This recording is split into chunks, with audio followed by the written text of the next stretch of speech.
Muy buenos días a quienes nos acompañan en el Facebook del Grupo de Estudios sobre Eurasia. Mi nombre es Eduardo Chilapango y voy a fungir como moderador de esta mesa que nos reúne en el marco de nuestro quinto aniversario y pues precisamente también en el marco de estos esfuerzos en el que buscamos difundir el conocimiento sobre los principales procesos culturales, económicos, políticos y sociales de lo que pasa en la Gran Eurasia.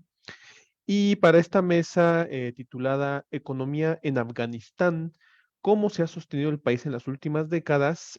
Pues nos dimos a la tarea de reunir a nuestras y a nuestros integrantes especialistas en la región, que nos acompañan precisamente. Tenemos, como han podido ver en los carteles, a la maestra, pues ya casi doctora, Mónica Ramos Flores, al maestro Emir González Calderón y a la doctora Cristina de Lucio Atonal.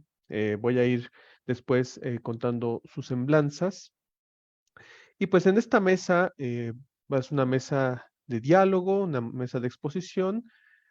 Cada ponente va a contar con de 10 a 15 minutos para que nos compartan sus perspectivas sobre el tema en cuestión. Y a quienes nos están viendo en el Facebook, pues les invitamos a que escriban sus preguntas en el chat del video en vivo y se las haremos llegar a las y a los ponentes. Pues sin más preámbulo, me gustaría entonces presentar em, a Cristina de Lucio Atonal, ¿verdad? Quien es politóloga por la Universidad Autónoma Metropolitana, maestra en estudios de Asia y África con especialidad en Medio Oriente por el Colegio de México y doctoranda en el Departamento de Estudios Árabes e Islámicos de la Universidad Autónoma de Madrid. Cristina cuenta con diversas publicaciones académicas y columnas de opinión. Sus principales áreas de investigación son procesos políticos y sociales en Medio Oriente, dinámicas de conflicto y análisis de coyuntura, movimientos sociales y formas no estatales de organización política, género, violencia y resistencia, teoría crítica. Cristina sigue con especial atención la situación política de Afganistán, Siria y la región del Kurdistán sirio. Y para quienes han seguido las actividades del GESE, pues se acordarán de Cristina de la mesa, última mesa que tuvimos precisamente en esta entrevista, donde también hablamos un poquito de Afganistán. Entonces, Cristina, pues tienes la palabra. Adelante. Muchas gracias, Lalo, por la presentación y gracias a mis compañeros Mónica y Emir por el entusiasmo en realizar esta mesa y sacar adelante este trabajo en equipo. Y también, por supuesto, al GESE, al Grupo de Estudios sobre Eurasia, que nos brinda estos espacios justamente para poder debatir. Me gustaría situar, digamos, esta mesa que a continuación vamos a desarrollar más como una invitación a poner el foco en este tipo de aspectos como es la economía a la hora de acercarnos a procesos sociales de conflicto y análisis de la misma historia política de países como en este caso Afganistán. Y lo digo como una invitación porque es un aspecto muy amplio, muy complejo y que requiere muchísimo estudio, pero también fuentes de información para poder corroborar justamente datos y demás, y que al ser en gran parte economía sostenida en redes ilegales, pues a veces es complejo tener justamente esas fuentes. Por eso mismo destaco esa, digamos, esa categoría en que me gustaría colocar esta mesa de diálogo como una invitación a seguir investigando, justamente investigando en estos temas. Y lo que vamos a presentar a continuación se enmarca también en un esfuerzo por, al menos en este mes de agosto, mirar un poco hacia Afganistán, poner atención, especial atención, pues derivado, ¿no?, del aniversario de la llegada de los talibán, que pues es un acontecimiento bastante importante y pues de suma complejidad. Y bueno, pues lo que vamos a presentar a continuación son unas claves, unas pistas, elementos importantes justamente para entender este aspecto, ¿no?, tan relevante. Voy a compartir un PowerPoint que tiene que ver con la década previa a los 2000, bueno, las décadas previas. Ahí se puede ver. Vale. Voy a ponerla en grande.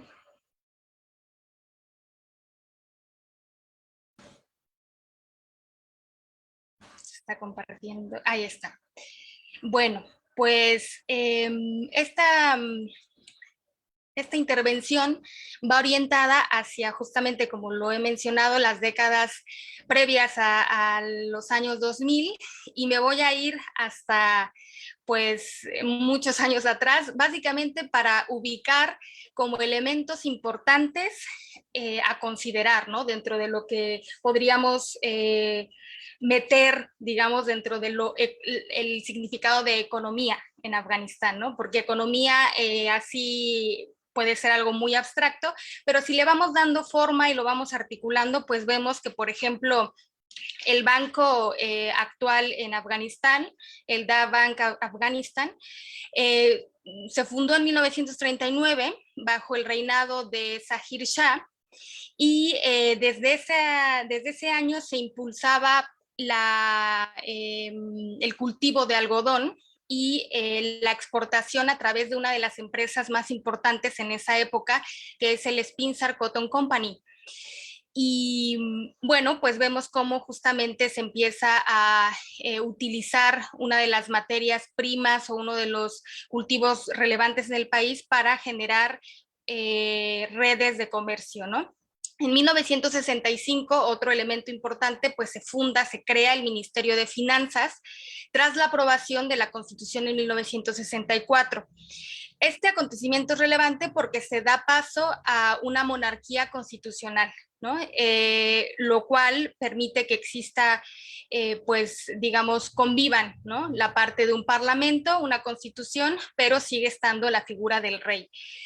En 1946 surge un proyecto que tiene que ver con los recursos hídricos del sur del país y es el desarrollo de un proyecto en el río Helmand, una de las principales provincias al sur del país. Y aquí podemos ver en el mapa el río Helmand, que es como que el más grueso, que bueno, ahí tiene su nombre. Y bueno, este proyecto es uno de los más relevantes de esa década porque recibió, por un lado, el financiamiento de la Agencia para el Desarrollo Internacional estadounidense en la década de los 60, que tuvo un aproximado de 80 millones distribuidos en 25 programas diferentes relacionados con los sistemas de riego para actividades agrícolas. Y sistemas de riego diversos, porque si vemos, pues Afganistán es un país eminentemente desértico y seco, entonces aprovechar estos recursos hídricos pues son muy valiosos, ¿no? La década del 60 al 70, este proyecto se convirtió en piedra angular de la participación estadounidense en el país, con una inversión que se aproxima a los 125 millones de dólares durante ese periodo. Y parte de las estructuras, aquí tenemos un mapa que podemos ver, voy a colocar aquí una cosa que me... Ok, aquí. El mapita donde, bueno, tomando en cuenta el anterior, podemos ver el río Helmand y aquí es el mismo río, pero a una escala mayor, en donde se ven, por ejemplo, las presas que se construyeron. Y esas presas, pues, justo para la distribución de agua y favorecer, pues, las actividades agrícolas. Esto benefició y aumentó hasta 145,000 hectáreas cultivables y bueno, pues permitió justamente desarrollar ese aspecto tan relevante en el país, tomando en cuenta que el 60% del país es agrícola, ¿no? Entonces, impulsar esos proyectos, pues, tienen su aportación. Sin embargo, en el 75, entre el mal manejo, digamos, de los sistemas de riego y un exceso en la explotación del agua y de la tierra, llevó a la salinización de esta zona. Entonces eso afectó al cultivo Y pues bueno, es justo también un ejemplo de cuando no se tiene como un balance, ¿no? Ya no se pudo hacer más inversión. Actualmente este proyecto continúa, pero en la década de los 70, en el 75 específicamente, cuando se dio este problema, no pudo solventarse porque inició justamente el tema de la intervención soviética, ¿no? Entonces se vio ahí en pausa. Ahora, tenemos que una cosa importante a considerar a la hora de acercarnos pues al estudio, ¿no?, de la economía, no solo en Afganistán, sino en general en cualquier país, pues es de que está intrínsecamente relacionada con los procesos y los acontecimientos políticos que viven, ¿no? Por un lado, Afganistán pues tiene muchos acontecimientos complejos y que han trastocado a la sociedad afgana de tal forma que la han transformado, ¿no? O sea, que han hecho que mucha población tenga que huir, han hecho que se viva en contextos de conflicto y una coyuntura, al menos para puntualizar, pues es la intervención soviética, que se da en el marco del debilitamiento de un partido que era afín, que es el Partido Democrático Popular de Afganistán, que estaba bueno, había llegado al gobierno, había instaurado una república en el país y pues se encontraba débil y pues motivó la intervención soviética. Esto obviamente no me puedo extender, tendría que decir más información, pero digamos para ir ubicando con la parte de la historia política, ¿no?, del propio país. Entonces esta intervención que duró pues 10 años, hasta el 89, tuvo por un lado la reacción de los grupos mujahidín, ¿no?, que son justamente estos diversos miembros de tanto de grupos tribales como líderes religiosos, como gente de otros países que integraron esta oposición y que en 1992, bueno, tras la salida de los soviéticos, pues lograron derrocar a Najibullah, que era el entonces presidente de lo que quedaba, ¿no?, de ese gobierno, pues ya digamos, en sus últimas etapas. Entonces, a partir del 92 comienza una etapa muy, muy caótica de lo que ya estaba haciendo después de la intervención soviética que cobró la vida de millones de personas. Pues lo que vino después fue una guerra interafgana, ¿no?, una guerra civil entre estos grupos que habían combatido a los soviéticos y pues eso a nivel económico hizo que Afganistán pues estuviese completamente dividido, ¿no?, en feudos. De por sí hay la figura de los líderes religiosos tribales que tienen, principalmente tribales, que tienen zonas como más bajo su control, pero en un contexto de guerra civil y confrontación pues esto se agudizó, ¿no? Entonces entraron en juego el control de los recursos, los puestos de control, las rutas comerciales, ¿no?, en ese periodo del 92 hasta el 96, la extorsión a comerciantes, viajeros y, digamos, todo el sistema de transporte, ¿no?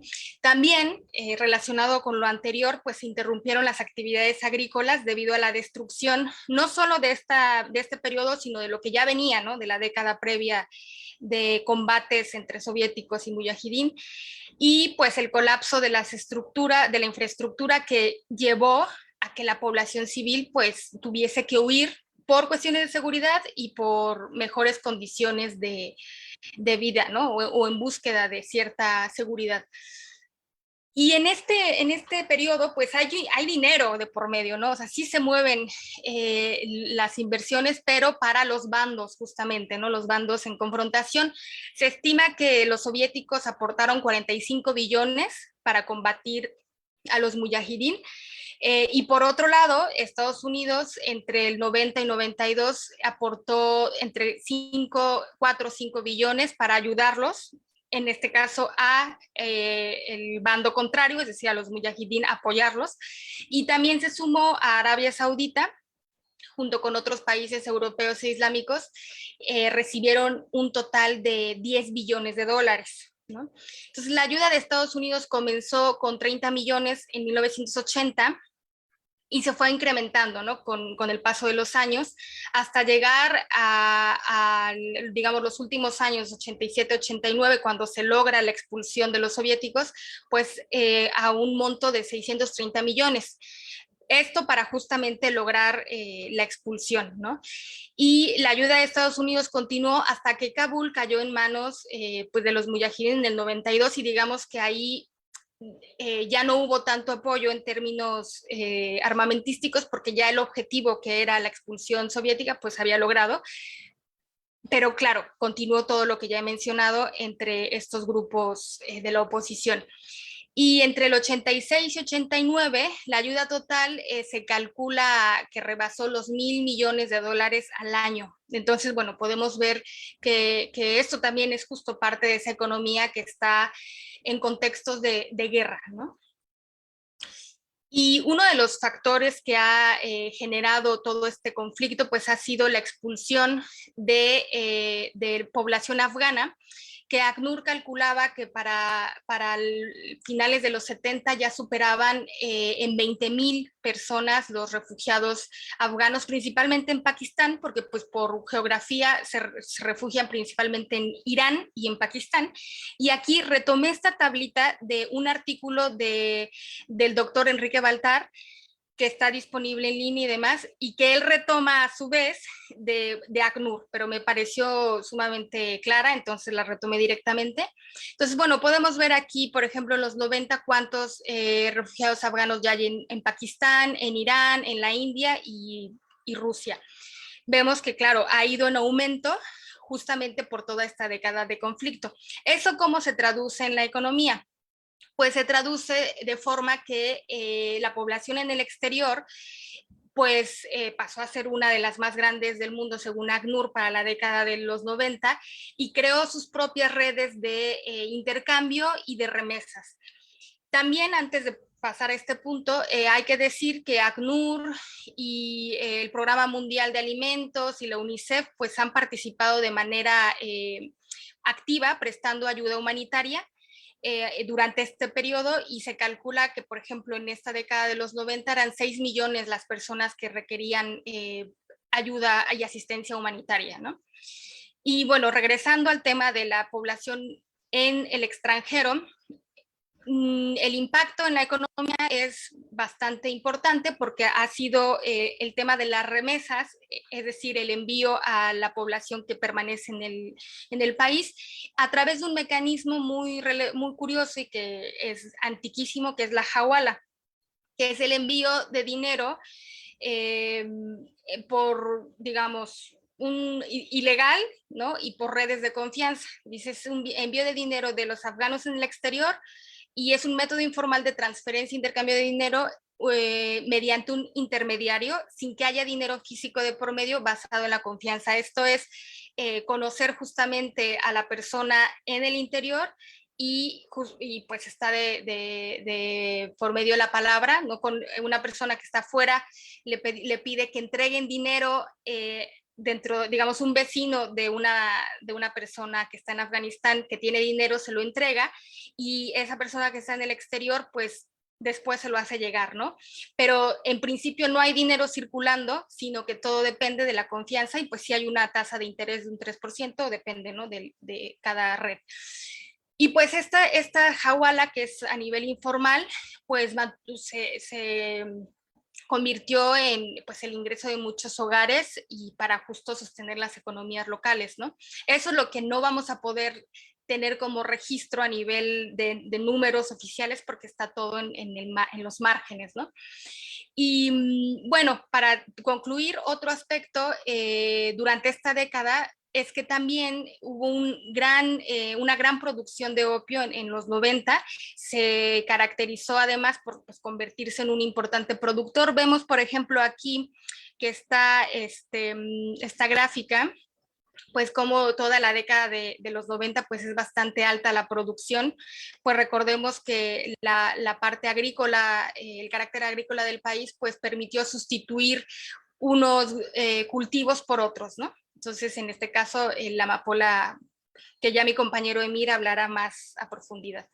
Y para terminar, pues bueno, durante justamente el régimen talibán, las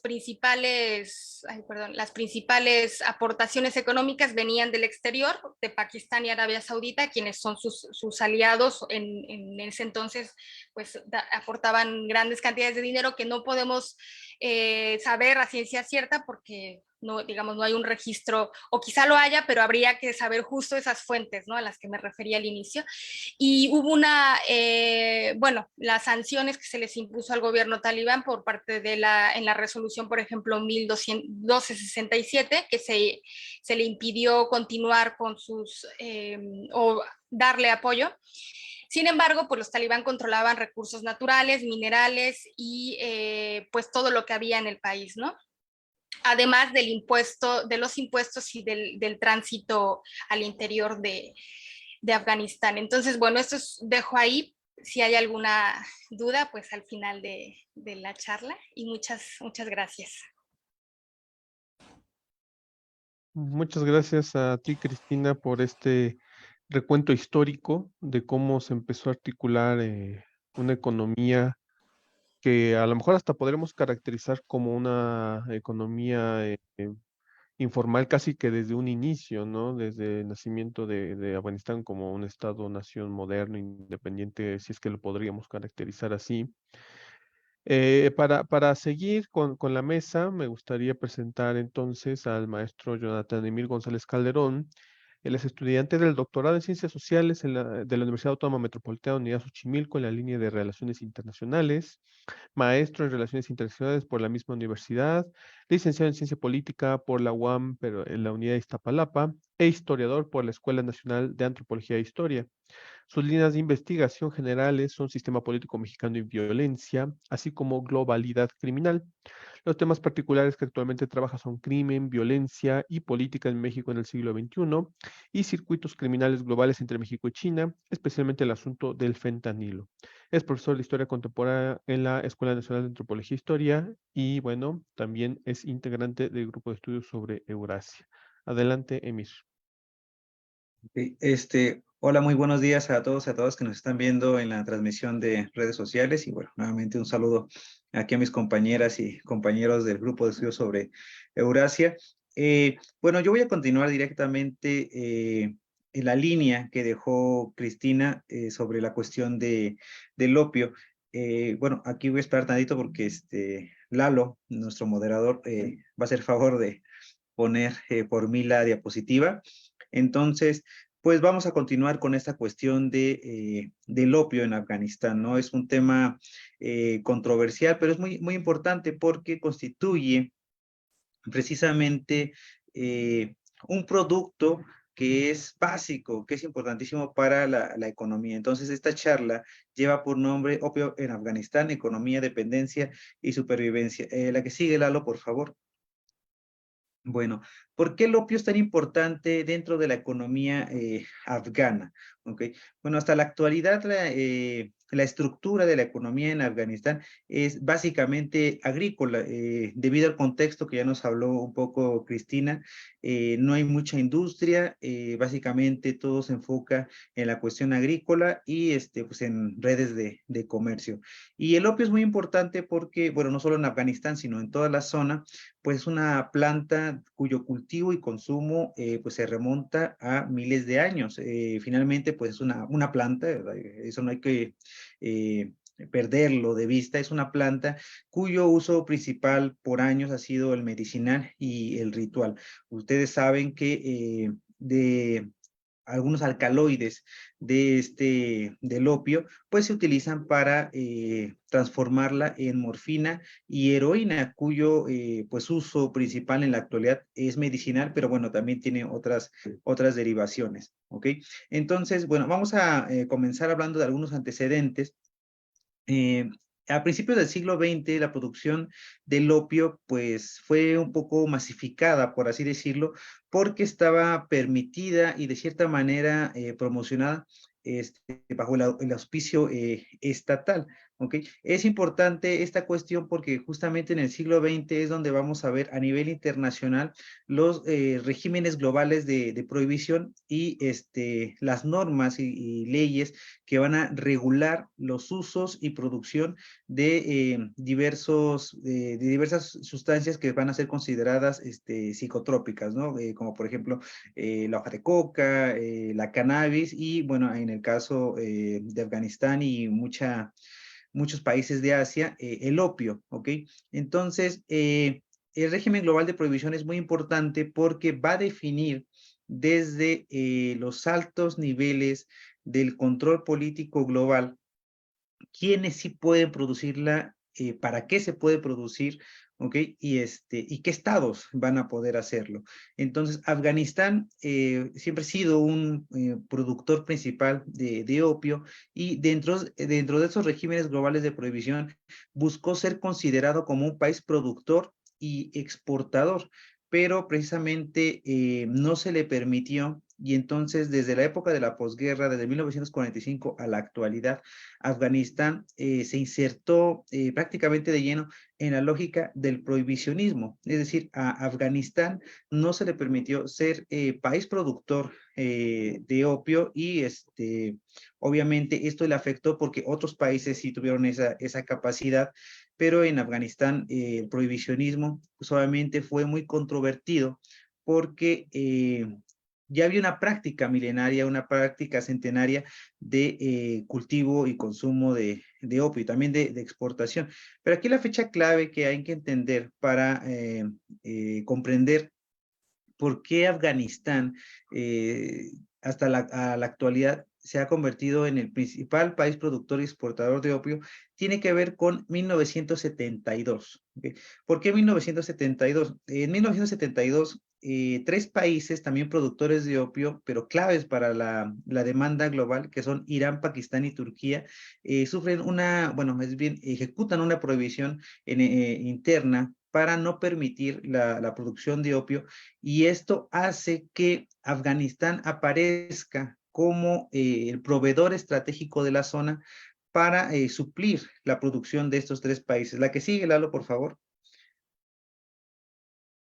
Okay. Entonces aquí muestro rápidamente una gráfica que muestra precisamente cómo se va elevando la producción de opio desde el inicio de la década de 1980. ¿Okay? Entonces, Afganistán a principios de los 80 era un gran productor, pero todavía representaba una pequeña parte de la producción global. Entonces vemos que la franja amarilla es la producción de otros países en términos globales, pero vemos como cada vez más el área sombreada en área gris va aumentando esa proporción. Entonces en 1985 Afganistán representaba el 31% de la producción mundial de opio, pero vemos que ya para hacia finales de la década del 90 ya llega al 70%. Actualmente en el siglo XXI Afganistán ha oscilado entre el 80 y el 93% de la producción mundial de opio y bueno, esto deriva precisamente de este proceso, ¿okay? Que inicia prácticamente en la década de 1970. La que sigue, Lalo, por favor. Okay. Bueno, entonces aquí ya está este dato. ¿Y por qué continúa esta producción del opio? Bueno, tanto la heroína y la morfina, ¿okay? Son productos que son demandados globalmente para diferentes usos, principalmente médico, pero también hay mucha gente que lo usa con otros fines, para aliviar ciertas dolencias, pero que no necesariamente están mediadas por la recomendación médica, ¿ok? Eso lo sabemos de sobra y es a nivel mundial. Entonces, esta demanda global le deja a los productores afganos entre 1.200 y 2.100 millones de dólares anuales, lo cual es una cantidad abismal. Son estimaciones, varía con año, pero más o menos esos han sido rangos que se han manejado tanto para los años 2010 hasta el 2022. Obviamente, para esta gran derrama económica, pues también genera muchísimos empleos. Se estima que los empleos generados entre 2010 y 2022 varían entre los 150,000 y los 350,000 empleos, lo cual es una cantidad considerable para una economía como la afgana. ¿Cuánto representa realmente el opio para la economía de Afganistán? Vuelvo a hablar de cifras que tomo de la UNODC, la Oficina de las Naciones Unidas contra la Droga y el Delito, que hasta la actualidad, pues parece ser la institución que brinda mejores y rigurosas cifras, aunque hay que tomarlas siempre desde el punto de vista de la estimación. Este organismo estima que entre el 11 y el 20% de la economía del país deriva precisamente de la producción, comercialización y venta de opio. Y además, como les digo, la heroína y la morfina, cuya base es el opio afgano, pues es mundialmente cotizado. O sea, el opio afgano tiene mucho prestigio, es muy cotizado en las redes comerciales legales e ilegales para la producción de heroína y morfina. La que sigue, Lalo, por favor. Bueno, aquí vemos algunas imágenes que retratan precisamente los grandes campos de amapola y cómo pues se da esta producción que a cierto punto es artesanal, no hay una industria sofisticada con alta tecnología en la producción del opio afgano, y bueno, eso también de alguna manera le da ese plus, ¿ok? Como que, nada más para adelantar un poco, los traficantes valoran mucho precisamente los procesos tradicionales en la extracción de la goma de opio. La que sigue, Lalo, por favor. Ok, y bueno, y la pregunta aquí que uno diría es, ¿pero por qué? ¿Por qué precisamente el opio, habiendo tantos cultivos, habiendo tantas plantas, por qué el opio está tan arraigado? ¿Por qué se ha consolidado como una estructura económica de la cual ahora la economía afgana depende? ¿Ok? Bueno, como dije al principio, Afganistán pues tiene muchas zonas rurales y obviamente pues la principal actividad es la agricultura. Pero entonces desde hace miles de años hay una cultura agrícola muy fuerte en Afganistán. Y bueno, desde cierto punto de vista, la cuestión cultural explica o es de peso para decir por qué permanece esta cuestión del opio. ¿Okay? La sociedad afgana gira en torno a la cultura, o bueno, más bien en las zonas rurales, gira en torno a la cultura agrícola, y precisamente como no hay procesos de industrialización o de modernización económica, pues ha fincado precisamente que esas estructuras culturales alrededor de la producción, cosecha y venta de opio se mantengan, ¿ok? Y eso fortalece vínculos familiares y lazos sociales alrededor de esta planta. Otra razón es que precisamente como Afganistán tiene un contexto desértico, tiene pocos ríos, y los ríos que están ubicados al sur del país, pues proveen realmente poca agua para otros cultivos. La amapola necesita menos agua, entonces es más resistente para producirla y brinda la garantía de que efectivamente va a poder ser cosechada. Entonces, muchos campesinos, agricultores, apuestan mejor por sembrar la amapola porque significa menos riesgo que otros cultivos. Entonces, el opio realmente en Afganistán es el único cultivo que es viable en términos comerciales, económicos, sociales. En primera, porque permite el modo de vida campesina, ¿okay? Con la garantía de que constantemente, o bueno, en las temporadas de cosecha, va a ser comprada. El opio, pues es también la única planta con lo que los afganos cuentan con los recursos necesarios para precisamente producirla. Cuenta con redes de protección y producción y comercio. Es muy importante lo de las redes de protección, porque Cristina ya nos habló precisamente cómo desde la invasión soviética, pues prácticamente el país ha estado en un contexto de guerra permanente, de conflictos internacionales, de intervenciones y de guerras civiles. Precisamente en esos contextos, pues la economía no puede prosperar, entonces los cultivos necesitan de protección para que precisamente la dinámica de la guerra, la dinámica de la violencia, no acabe con esos cultivos. Y el opio dentro de mal panorama, pues ha sobrevivido precisamente por estas redes de protección. Y lo más importante es que es demandado globalmente, ¿ok? No solamente responde al mercado interno afgano, que de hecho hablaré un poquito hacia el final, sino que precisamente esta demanda global constante desde finales de la década de 1970, perdón, principios de la década de 1970, pues ha insertado el opio como una commodity, la commodity afgana de carácter global. La que sigue, Lalo, por favor. Ok, bien. Entonces, es una commodity demandada globalmente, por lo tanto deja ganancias como las que ya referimos, pero ¿entre quiénes se distribuyen estas ganancias? ¿Okay? Pues en primer lugar, entre los campesinos, los cuales, como sabemos en las dinámicas del capitalismo global, de cadenas globales de valor, siempre los productores son, dentro del conjunto de la ganancia, los que se llevan la menor proporción. Entonces los campesinos obtienen precisamente una ganancia, pero no representa precisamente el valor total de ya la venta a nivel global. Otras ganancias se distribuyen precisamente entre los distribuidores, ¿okay? Los que se encargan de comercializar la droga al interior del país y después establecen los lazos con los contrabandistas, propiamente los contrabandistas, que ahí es importante destacar dos rutas, ¿okay? La mayoría de los cultivos de opio en Afganistán se encuentran en el sur del país. ¿Okay? Entonces hay dos rutas principales para sacar la droga. La principal es hacia Irán, ¿okay? Hacia precisamente el poniente del país, y de Irán, que es la ruta que inicia hacia Europa. ¿Okay? Irán es un paso estratégico, el paso obligado para transitar la goma de opio afgana hacia Europa. Y el otro es hacia el sur, hacia el oriente, Pakistán. ¿Okay? Pakistán, que precisamente, ¿okay? Brinda las rutas hacia sudeste asiático y bueno, ahora hacia el mercado de chino.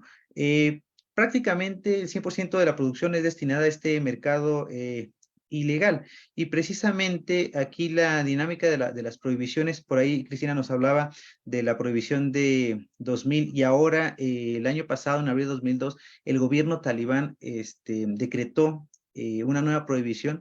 Pues estas prohibiciones en Afganistán influyen en el mercado del opio, precisamente con el alza de precios, pero también cuando el precio de la goma de opio es muy alto, la pureza de la heroína disminuye, porque necesitan vender grandes cantidades, pero precisamente a veces el precio lo hace impagable, y bueno, ahí tenemos dinámicas de rebaja de productos derivados del opio. La que sigue, Lalo, por favor. Okay.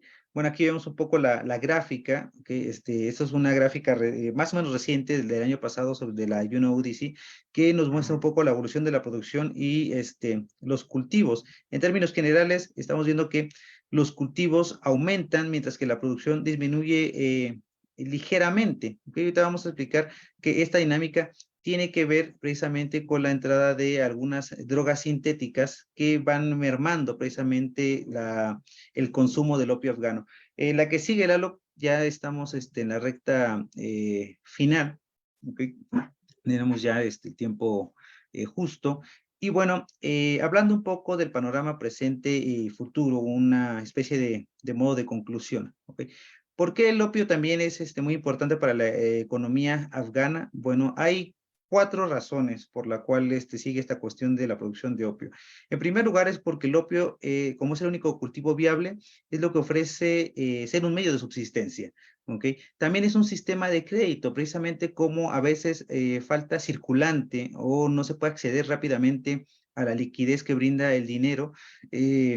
Los cultivos de opio sirven como sistema de crédito, ¿okay? Como paga adelantada por producción. También la gente invierte en la producción de opio porque es una inversión confiable. Ya les expliqué que cuenta con redes de protección, es una planta que resiste los embates del clima y del entorno. También es una fuente de trabajo masiva e itinerante, o sea, por temporadas puede brindar trabajo a cientos de miles de personas en Afganistán, y aparte alrededor del cultivo pues hay una fuerte estructura social y familiar. Hay que tener en cuenta que el gobierno talibán ha sido beneficiario de la venta y contrabando de opio, pero ahorita se maneja bajo un discurso prohibicionista, pero es un poco paradójico. ¿Okay? El opio va a seguir en Afganistán mientras exista una demanda global de opiáceos, principalmente en Europa y bueno, en segunda medida en Estados Unidos. Y bueno, también la economía del opio depende del contexto de guerra y conflicto porque solo se da en lugares rurales donde el Estado afgano pues es omiso o está coludido precisamente para permitir la venta y comercio de opio. Y finalmente, algo que ya no voy a poder explorar aquí, pero nada más lo dejo así en la mesa por si en algún momento en el GESE organizamos otra charla, las drogas sintéticas van a tener mucho que ver con la producción local y la venta global del opio a raíz de opioides sintéticos como fentanilo, que van a ir sustituyendo eventualmente la planta natural por las drogas de laboratorio. Y bueno, yo lo voy a dejar aquí, Lalo. Esta es la última diapositiva y bueno, si hay preguntas, abundaremos un poco más. Gracias. Muchas gracias a ti, Emir, y obviamente también gracias por apegarte a los tiempos. De hecho, a mí, complementando un poco la ponencia que ya también dio Cristina, me surge la idea de hasta qué punto Afganistán sostiene una informalidad global, por así decirlo, o sea, desde las redes informales de comercio hasta las redes informales de tráfico. Parecía que Afganistán, vuelvo al asunto, la economía particularmente, es como casi que el referente de la informalidad. No por eso habría que considerar que es malo, sino que simplemente así se ha dado, eh, así se ha desenvuelto, vamos a decirlo, ¿no? Para ir cerrando nuestra mesa tan interesante que tenemos, eh, me permito presentar a Mónica Ramos Flores. Ella es licenciada en Relaciones Internacionales por la Universidad de Colima, maestra en Estudios de Área por la Universidad Hankook de Estudios Extranjeros en Corea del Sur y estudiante del doctorado en Ciencia Política por la Universidad de Guadalajara.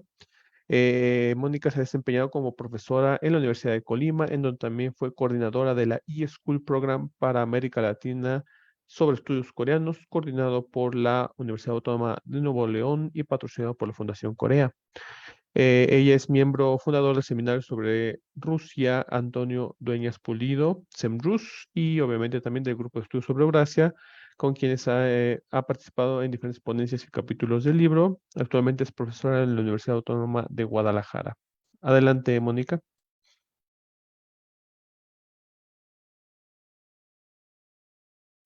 Tengo mi micrófono apagado. Gracias, Lalo.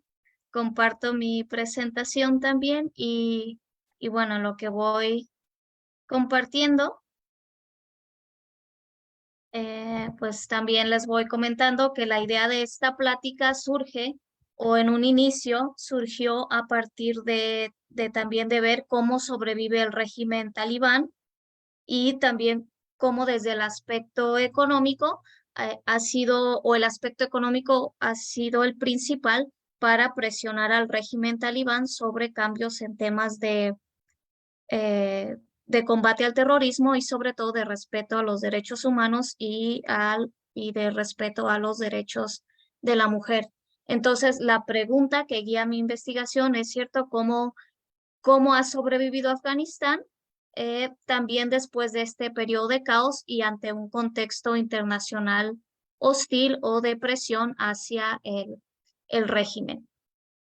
Entonces, primero quería mostrarles los indicadores macroeconómicos básicos de cómo se ha visto el cambio en los últimos años, tomando en cuenta que también son un estimado, porque a partir del caos que se vive en el país, no siempre se obtienen los mejores datos y aunque son compartidos por el Banco Mundial, siempre el Banco Mundial o las organizaciones financieras internacionales, económicas internacionales, dependen de la información que les comparte el país en cuestión. Entonces sí, también ahí ya podemos tomar los datos pues con ciertas precauciones. Entonces, bueno, aquí tenemos el PIB nominal del país en 14,000 millones de dólares y está el año 2020 o el año anterior para ir mostrando también la caída con 20,000 millones de dólares. Entonces, de hecho, lo que se ha visto con el PIB de Afganistán es que alcanzó su pico en el 2014 y poco a poco o ya para el 2020 también venía decreciendo, incluso con la presencia estadounidense. Lo que también se ve es en este cambio, sobre todo en el tercer cuatrimestre del 2021, es la caída del ingreso per cápita alrededor de $350, mientras que en el 2020 estaba en 516, $520, y de todas formas Afganistán se sigue considerando como un país de ingreso bajo. En el 2020, la tasa de desempleo estaba también alta, alrededor del 11%, 12%, y para el 2021, hacia el final del año también, se estimaba en 30%. Entonces, sí, estos entre el 2020, que ya se veía el deterioro de la economía afgana, y el 2021, sí se ve el colapso, la caída del PIB, el aumento del desempleo, entre entre el cambio de régimen o la llegada de los talibanes. Ahora, la inflación, como pueden ver, en 2019 se encontraba de hecho bastante controlada entre 2 y 3%, lo que se considera una inflación saludable, como el objetivo a partir de los bancos centrales en general es el promedio entre 2 y 3% de la inflación anual, mientras que en julio del 2022 se encontraba en casi 20%.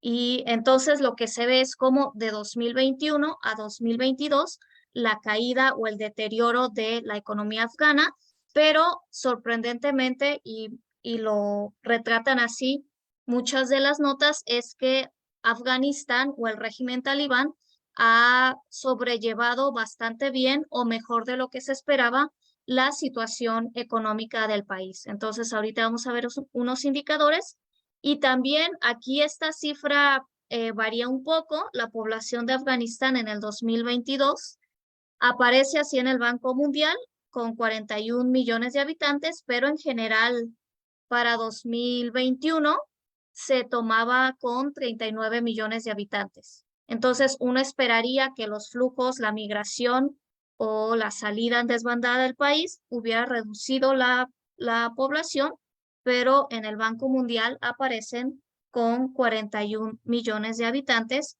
para 2022. Y bueno, aquí tenemos qué pasó con la llegada de los talibanes o cuáles fueron las medidas tomadas a nivel internacional. Lo primero es que pensando cómo ha sobrevivido Afganistán, lo que vemos es que desde el régimen o durante la ocupación estadounidense, durante los gobiernos auspiciados por Estados Unidos, dependía el país en gran medida de la asistencia externa, de todo el financiamiento que se recibía desde Estados Unidos, desde otros países y desde organismos internacionales, y lo que se ve es que cuando llegaron los talibanes en el 2021, se cortaron alrededor de 8 billones u 8,000 millones de dólares de ingresos al año para el país, el equivalente al 40% del PIB nacional. Y en ese sentido, estos 8,000 millones representaban, dependiendo del año, entre el 75 y el 80% del gasto que tenía, bueno, a partir de esta asistencia, financiamiento, etcétera. Entonces, una vez que llegan los talibanes, prácticamente perdieron esta gran entrada de dinero, que era la que auspiciaba también el funcionamiento del gobierno afgano, desde bueno, los sueldos de los trabajadores públicos, de las Fuerzas Armadas, etcétera, etcétera. Y a la par, como una forma de presión, ya Cristina nos había mencionado, al afgano o al Banco de Afganistán y permanecen congeladas las reservas del Banco Central, que rondan en alrededor de 9,000 millones de dólares, ya sea directamente en dólares o en otro tipo de activos y en otras monedas.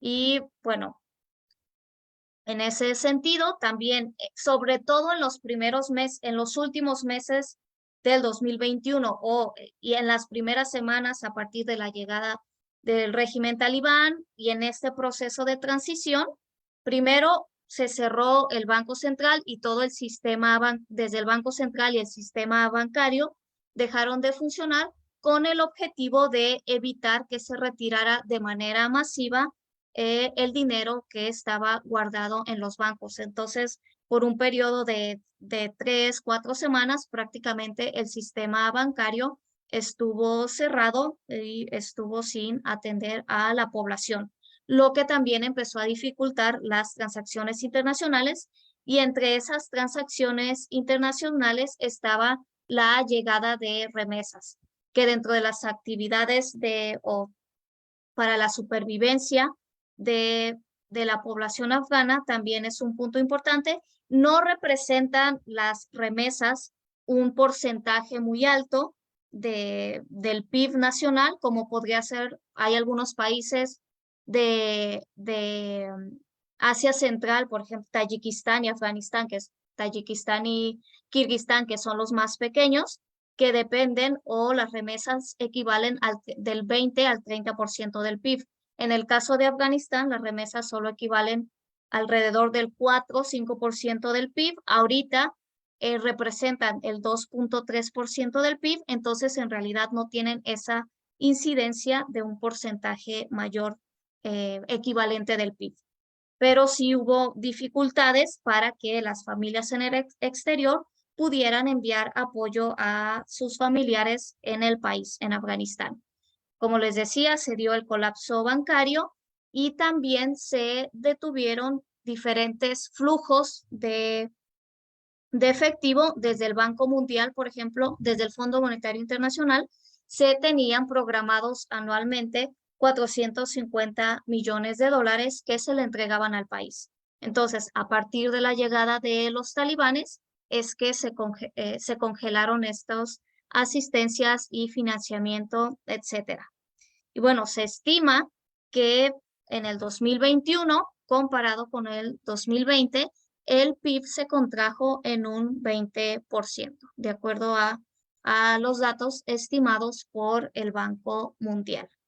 Ahora, ¿cuáles han sido las acciones emprendidas por el régimen para ir costeando la economía?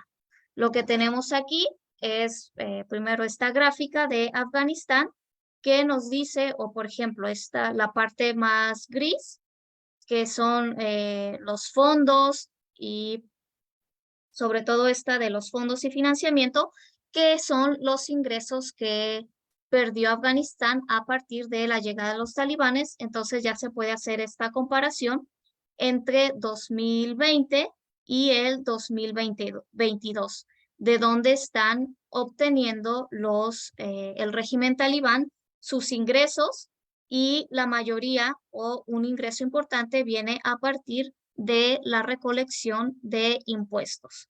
Entonces, aquí también tenemos otros indicadores, por ejemplo, lo que se ve, y para llegar a la conclusión de que la economía afgana se ha manejado o se ha desempeñado mejor de lo que se esperaba, es a partir de que la moneda afgana, el afgani, se encuentra estable en comparación con el dólar y otras monedas. Actualmente se encuentra en alrededor de 84 afganis por dólar. Y bueno, aquí lo que podemos ver es cómo se iba desempeñando la moneda a lo largo del 2021 en alrededor de 80 afganis por dólar. Llega la crisis o llega el cambio de régimen y llegan hasta los 105, 120, 105 afganis por dólar, y lo que se ve es que a lo largo del 2023 el afgani ha ido recuperando su valor a partir o acompañado de otros indicadores positivos. Entonces tenemos un tipo de cambio estable en referencia al dólar y otras monedas, una inflación baja que si bien llegó a alcanzar el 20%, ahora está en 3.5%, o para febrero del 2023 se encontraba en 3.5%, y algo que ha sorprendido también es una entrada importante para el régimen talibán de ingresos es a partir de lo eficiente que han sido en el cobro de impuestos, a diferencia de los gobiernos anteriores o de los gobiernos auspiciados por Estados Unidos. Y tiene que ver, como ya lo han señalado un poco Cristina y un poco Emir, de los talibanes o el régimen talibán ya tenían experiencia en el cobro de impuestos, en el cobro de cuotas, que además de que los afganos tenían que pagar los impuestos legales o los impuestos del gobierno en turno, había impuestos sobre todo por el uso de carretera, de importación, que implementaban los talibanes, que habían implementado antes de llegar al poder. Entonces ya tenían esa experiencia en el cobro de impuestos y que ha resultado bastante eficiente. Por ejemplo, aquí está la cifra en el año fiscal 2022-2023, también de acuerdo a los datos del Banco Mundial, se estima que se cobraron o se recolectaron alrededor de 1.960 millones de dólares, lo que equivale al 87% del presupuesto que se había hecho respecto al cobro de impuestos, lo que significa que el régimen está siendo muy efectivo en este sentido para tener ingresos para el país y sobre todo en el cobro de importaciones y del uso de carreteras es en donde se obtiene la mayoría de los impuestos, que también se puede ver como algo negativo si es que se exceden o se le carga la mano a las importaciones o a los comerciantes para las importaciones. Finalmente va a ser la población la que va a terminar pagando ese aumento de precios. Y otro de los puntos positivos que se encuentran aquí es el crecimiento de las exportaciones. Y con el crecimiento de las exportaciones también aumenta pues los ingresos para el país. Ahora, los principales socios de Afganistán son Pakistán, Emiratos Árabes, la India y en menor medida China. Y bueno, aquí les había mostrado el desempeño de la moneda afgana.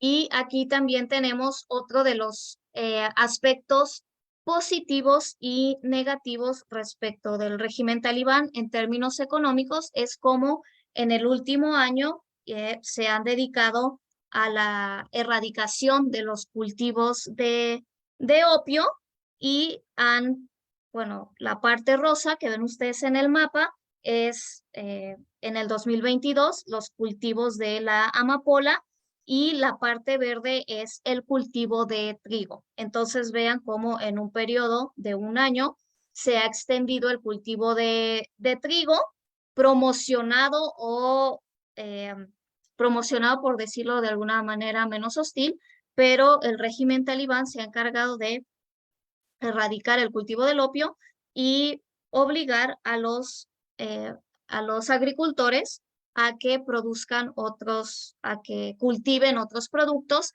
en este caso es el trigo.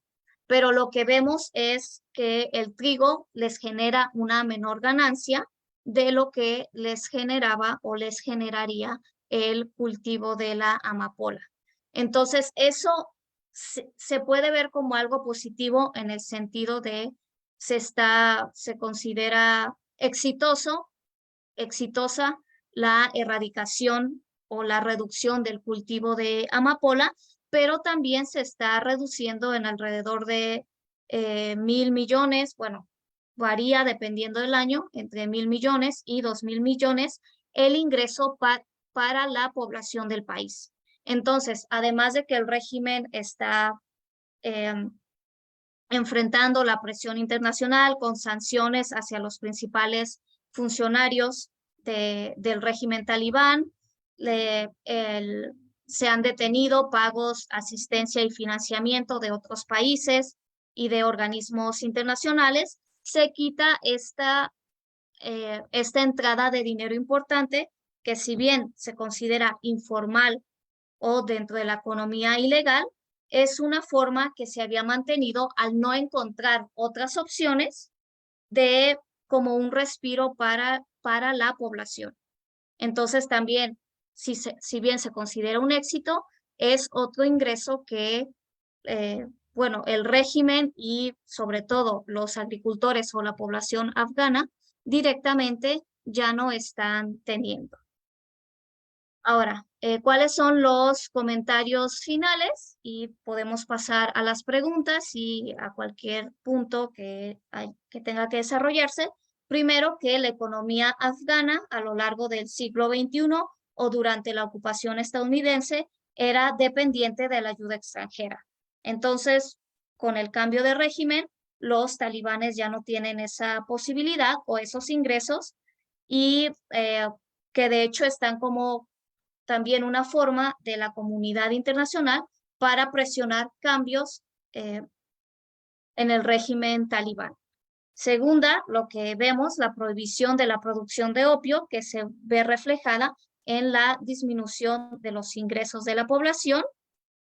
La parte más exitosa y de los que ha sostenido la economía afgana entre la regularización o la normalización otra vez del comercio con los socios, no con la comunidad internacional, pero sí con los socios internacionales, es la recolección o el aumento en la recolección de los impuestos.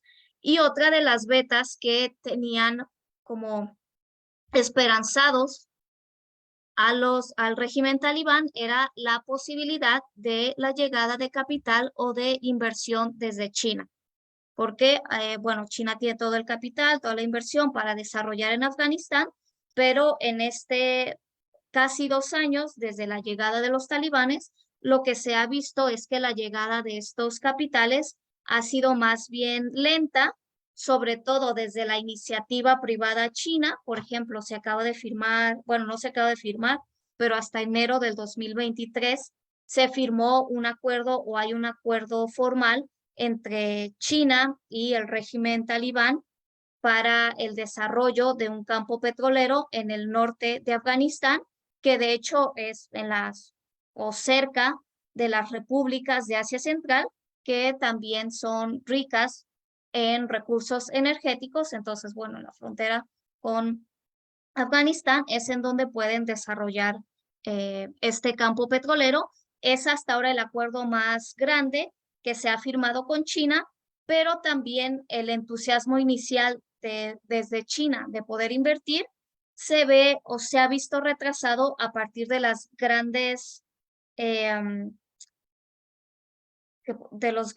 defectos de la economía afgana, que tiene que ver con el sistema bancario, pero sobre todo con la falta de infraestructura y de instalaciones para desarrollar relaciones comerciales u otro tipo de actividad industrial.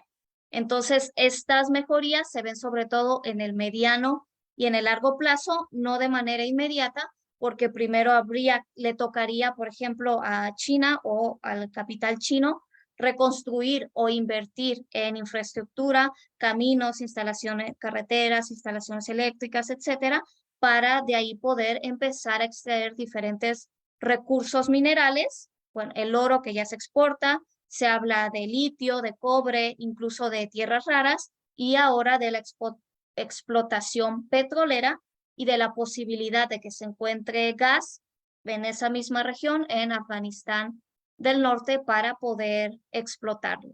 Entonces, en pocas palabras, lo que hemos visto o ya para cerrar, lo que hemos visto en estos 2 años es que el régimen talibán en términos económicos, ha tenido un mejor desempeño de lo que se esperaba, pero eso no quiere decir que este desempeño se refleje completamente en la población, porque la población está al borde, el 50% de la población está al borde de la inseguridad alimentaria. Ha habido una alta inflación que, si bien se ha controlado, iba directamente o afectaba directamente a la población, y además de la recolección de impuestos, de la normalización del trabajo y de la posibilidad de empezar a firmar acuerdos con otros países de la comunidad internacional, las actividades económicas en Afganistán todavía se encuentran muy limitadas. Entonces, de mi parte es todo y si hay algún comentario por parte de los compañeros, pues ya lo tomamos. Sí, muchas gracias, Mónica, por tu presentación. Les invitamos nuevamente a quienes nos ven por el canal del Facebook del Grupo de Estudios sobre Eurasia. Si tienen dudas o inquietudes, comentarios sobre lo que se ha discutido en esta mesa, lo pueden escribir en el chat y se los haremos llegar a las y los ponentes. Y bueno, por el momento no hay preguntas en el chat, pero a mí sí me surgen dos dudas, sobre todo que tiene que ver con esto último que mencionaba Mónica, del peso de los socios comerciales. Bueno, estaba viendo que según datos de la Organización Mundial del Comercio para 2019, India era el principal destino de las exportaciones afganas. Y un poco conectando con lo que se decía en la mesa de la semana pasada también sobre Afganistán, mencionaba Kamit, si no me equivoco de nombre, que era a quien Cristina entrevistó, que la salida de Estados Unidos, pues al final deja un vacío muy importante en muchos sentidos, pero bueno, viendo ese dato de que India, pues aparte de estar cercano, ¿no?, al país, es uno de los principales socios comerciales. No sé si sea uno de los principales destinos de los flujos informales o ilegales. Me surge la duda de hasta qué punto o cuál es el peso que podría tener India en la economía afgana, básicamente, ¿no? Sobre todo en este contexto de que Estados Unidos ya se fue. Esa es como una inquietud que me surge para toda la mesa. Si nos pueden compartir algunos datos que puedan tener sobre eso. Y la otra duda que me surge a mí es si ustedes saben más o menos cómo está el estatus de reconocimiento diplomático del gobierno talibán en el mundo, porque hasta donde yo sé, muy pocos países han reconocido diplomáticamente al gobierno. China es uno precisamente, lo que facilitaría la llegada de inversiones y toda esta situación. Rusia, Turkmenistán me parece que es otro, Pakistán, pero el resto del mundo me parece que todavía no reconoce el gobierno talibán y entonces en esa línea, ¿cómo podríamos caracterizar los vínculos comerciales? eh, y ahí vendría una hipótesis, probablemente el desconocimiento diplomático profundice el estatus de informalidad de la economía afgana, ¿no? O sea, sobre todo de la conexión con el resto del mundo.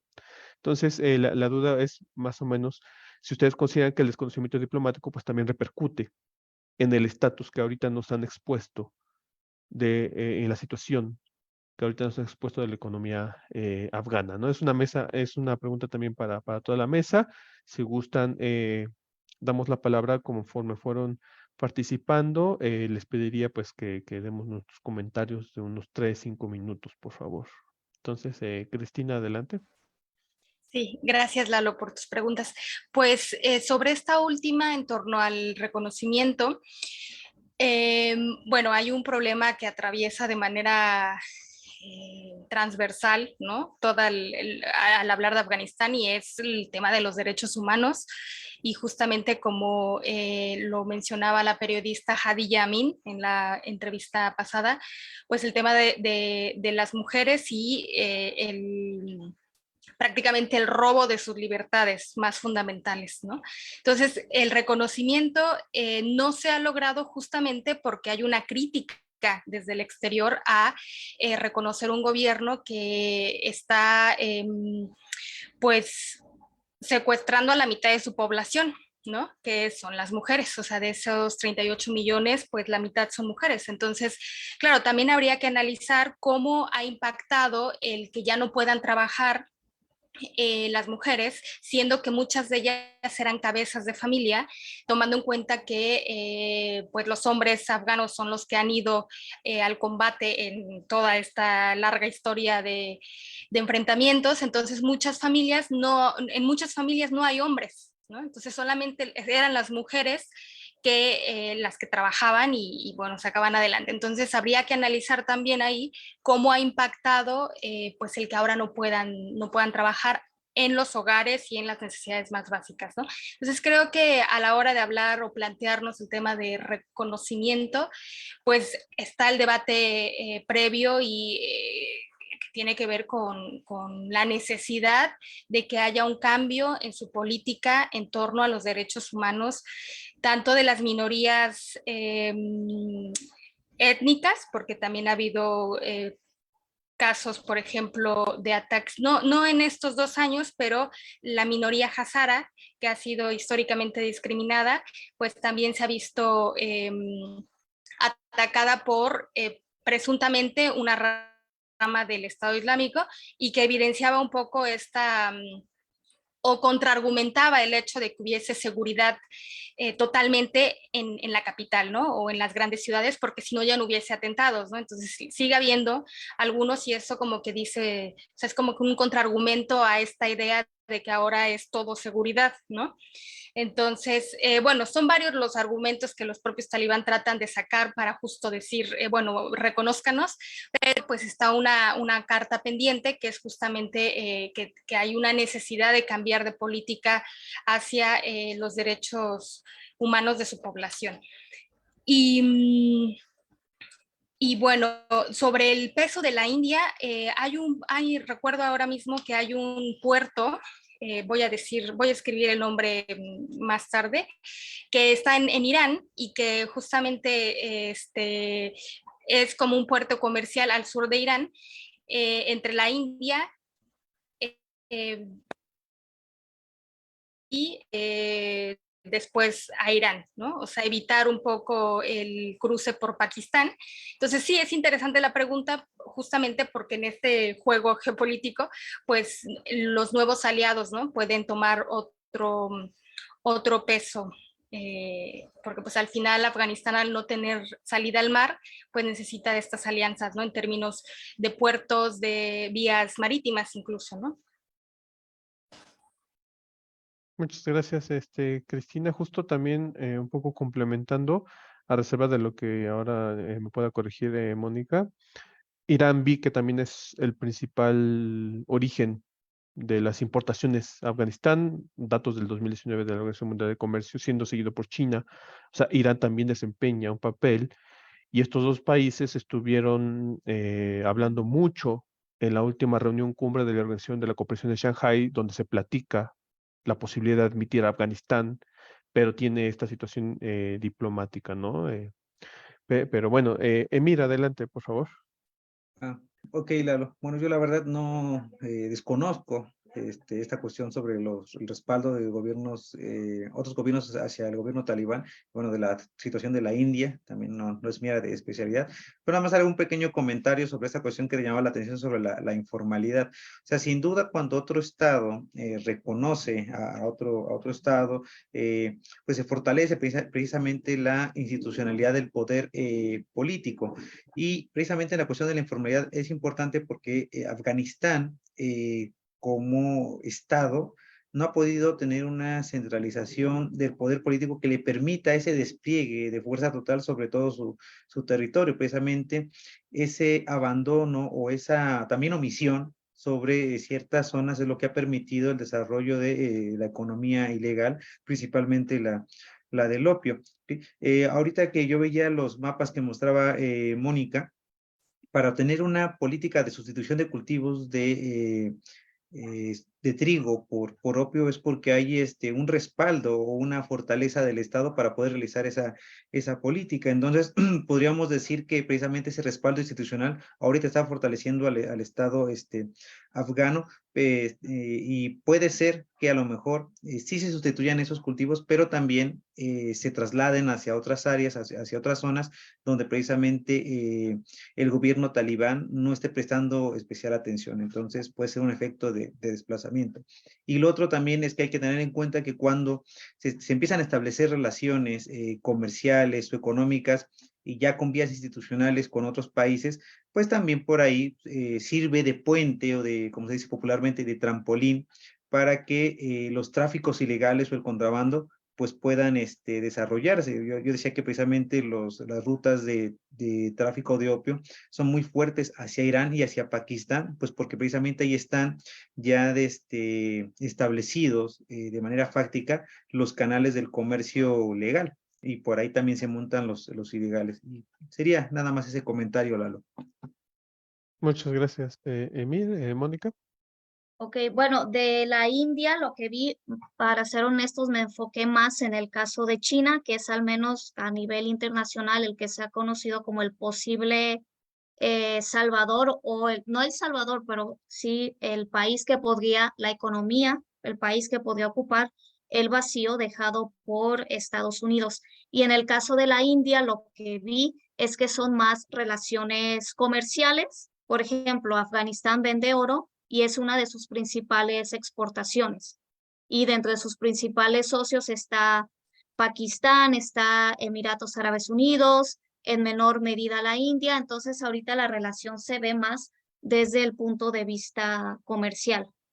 Y desde el reconocimiento, de hecho, es uno de los temas que un poco estuvimos hablando con Cristina y que está, si bien es una entrada corta, hay una entrada del blog para que lo revisen los que nos están viendo, del blog del GESE, hay una entrada sobre el reconocimiento del régimen talibán y cómo se ha utilizado, ya lo mencionó Cristina, la reducción desde el no reconocimiento para la presión sobre los derechos de las mujeres y en general de los abusos cometidos por el régimen talibán hacia diferentes grupos, pero también se ve como por el hecho de que finalmente son los talibanes los que tienen el control del Estado afgano. Entonces ahí está como la duda de, bueno, lo podemos presionar a partir de sanciones económicas, de no otorgarle el reconocimiento internacional, pero eso podría orillarlo a que establezca vinculaciones más peligrosas con otros grupos, actores no estatales, actores que también se podrían considerar hostiles hacia la comunidad internacional y no abrirle esa puerta hacia el reconocimiento basados en el hecho de que finalmente es el gobierno o el régimen que tiene control del territorio o del territorio que conforma el Estado afgano. Y ya lo mencionó Emir, el hecho de que sean capaces de llevar una política de sustitución de cultivos implica de que hay un control del territorio. Había la resistencia del norte o la resistencia que surgió en las primeras semanas posteriores a la llegada del régimen talibán, que en realidad se está como aislada en el Valle del Panjshir y que no se le ven posibilidades de que pueda tener retar o contestar la autoridad talibán. Entonces sí se está hablando de un control del territorio y por lo tanto están como estas dos versiones de, ok, darle el voto de confianza al régimen talibán y de integrarlo a la comunidad internacional o de seguirlo presionando a partir del no reconocimiento, no del Estado afgano, pero sí del gobierno en turno o del régimen talibán. Entonces, bueno, ahí está la cuestión y hasta donde yo tengo entendido, la última vez que revisé, estaban como estas relaciones pragmáticas entre, por ejemplo, China y Rusia con Afganistán, pero tampoco le han otorgado el reconocimiento al régimen. Eso nada más tendría que actualizarlo porque la última vez que yo revisé, esa era la postura de, ok, los invitamos a mesas de diálogo, pero en términos estrictamente diplomáticos, no se le ha otorgado el reconocimiento al régimen. Muchas gracias, Mónica, por sus comentarios. En efecto, bueno, pues todo esto repercute también, ¿no? en la situación de la economía afgana, la obstaculiza a lo mejor cualquier plan que tenga el gobierno talibán de poder desarrollar su economía y, como decía Emir, de controlarla, ¿no? O sea, que el Estado efectivamente pueda controlar. Pues todavía no tenemos preguntas en Facebook, entonces yo les invitaría a generar comentarios finales, un poco a lo mejor a manera de prospectiva sobre las líneas de lo que nos han compartido, lo que nos han expuesto, si están de acuerdo. Pues algunos comentarios sobre hacia dónde va precisamente la economía de Afganistán desde sus particulares puntos de vista, ya para cerrar la mesa. No sé, empezaríamos con Cristina. Aunque creo que se desconectó Parece que se Cristina. desconectó. Sí, sí, sí. Bueno, a lo mejor en lo que regresa, no sé si Emir, nos gustes compartir tus comentarios. Sí, Lalo, bueno, quizá de manera prospectiva, precisamente, quizá la aspiración tanto de las élites económicas y las élites políticas afganas como de también las ciertas élites globales apuntan hacia la modernización de Afganistán, ¿no? Desarrollar una industria, invertir capitales, por ahí ya mencionaron algunos países, ¿no? O sea, China interesado en invertir. Entonces yo creo que no nada más de Afganistán, sino de cualquier país que tenga más o menos esa estructura económica similar a la afgana. La perspectiva es modernizarse, ¿no? Por vía de la industrialización, por vía de ese desarrollo de ciertas actividades que agreguen valor, para la redundancia, valor agregado a sus actividades. Y, bueno, particularmente de lo que yo hablé del opio, pues ahorita hay una fuerte, bueno, ya desde los 60 con las juntas fiscalizadoras, las convenciones, estamos en un entorno prohibicionista, ¿no? Del opio, y ahorita estamos en un contexto de debate donde ciertos grupos están tratando de reforzar la política prohibicionista, pero también hay un debate sobre la reformulación para permitir ciertos usos. Ahí yo creo que la perspectiva hay que añadir fuerte la variable de las drogas sintéticas. Yo estoy ahí siempre metiendo la cuchara del fentanilo, de los opioides, porque precisamente ahorita estamos viviendo una revolución que se puede sintetizar en lo siguiente. Estamos viviendo la sustitución de las drogas de origen natural por las cuestiones sintéticas. Entonces hay un desplazamiento de toda la actividad económica detrás de la producción de drogas de origen natural, principalmente cannabis, opio y hoja de coca, que van a ser eventualmente sustituidas precisamente por drogas sintéticas, y toda la economía alrededor de drogas naturales pues va a ir desapareciendo.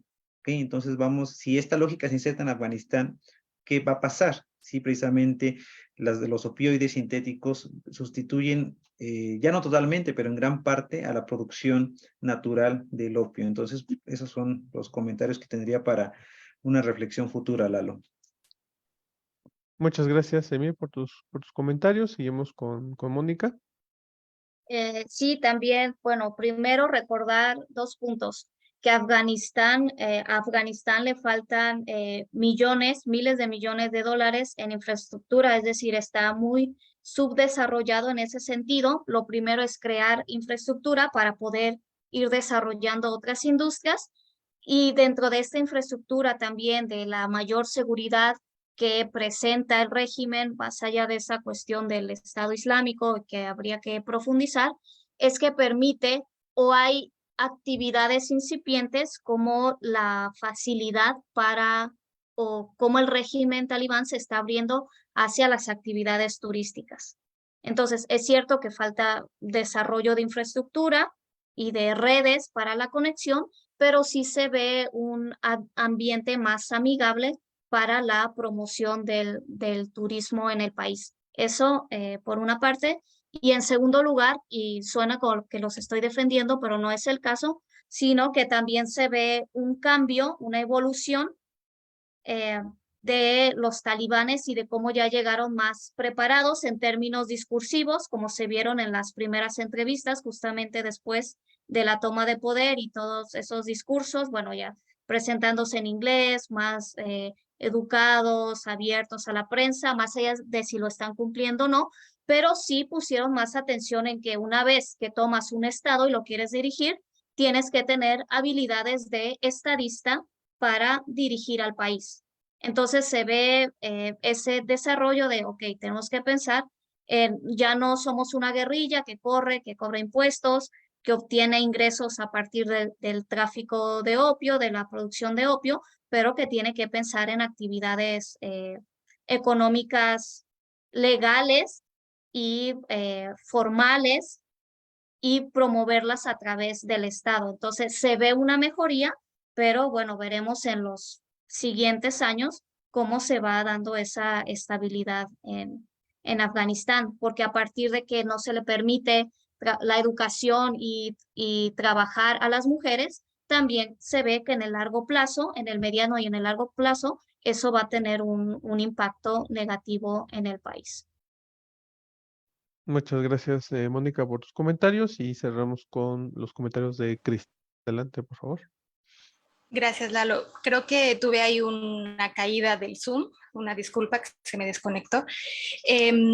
Sí, bueno, yo cerraría diciendo que, claro, la economía al final no es algo en abstracto, sino que la economía toca las vidas de la sociedad, de la gente, y la hacen la población misma. Entonces creo que un futuro para Afganistán tiene que ir de la mano de los derechos de su población, ¿no? Y estos derechos, tanto políticos como acceso a esas riquezas del propio país, para que puedan hacer uso de su propia nación, de su propia tierra, y algo que está ligado justamente a pues, la necesidad de que la propia población afgana sea quien decida, si es que es posible, bajo el régimen talibán, que bueno, habría que preguntar qué mecanismos democráticos puede impulsar para incluir a la diversidad que integra la sociedad afgana, porque ya bien nos queda claro que pues potencias extranjeras tampoco han podido construir un modelo nacional, ¿no? Entonces creo que Afganistán nos enseña, por un lado, que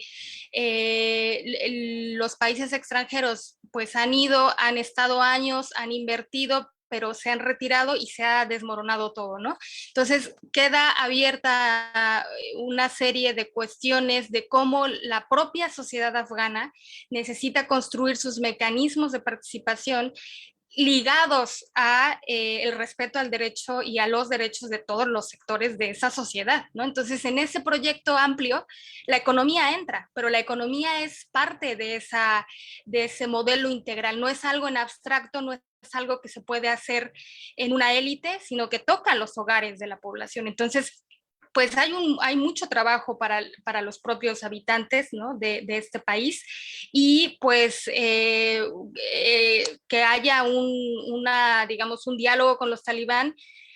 El problema no es que haya el diálogo, el problema es que si se siguen aferrando, digamos, a esa política tan pues de unos cuantos, ¿no? O sea, tan de los talibán, pero los talibán no son solamente los que viven en Afganistán, sino que son muchas otras miembros de esa sociedad que también tienen derecho a decidir sobre sus propias vidas. Entonces creo que tiene que ver con eso, ¿no? Con el respeto a los derechos humanos y a la diversidad.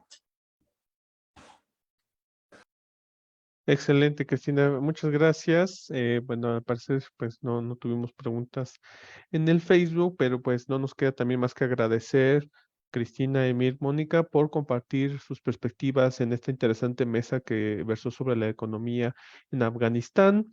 También agradecemos a quienes vieron y verán, esperemos este video que vamos a subir también y que podrán encontrar en nuestro canal de YouTube del Grupo de Estudios sobre Eurasia, además de Facebook. Y reiterar la invitación para que sigan las actividades en el marco del 5º aniversario del Grupo de Estudios sobre Eurasia. Esta mesa pues formó parte de estas actividades, así como otras que tendremos sobre distintos temas y países que conforman la Gran Eurasia. Afganistán sin duda es uno de los más importantes, a lo mejor uno de los menos comprendidos y que se sitúa, como mencionamos también o como titulamos alguna vez alguna mesa que hicimos hace algún tiempo, se sitúa justo en el corazón de Eurasia, ¿no? Afganistán, importante dar seguimiento a todo lo que pasa por ahí. Entonces, bueno, pues muchísimas gracias a todas y a todos y nos veremos en la próxima. Nos vemos. Gracias, Lalo, Cris, Emir. Hasta luego. Hasta luego. Bye.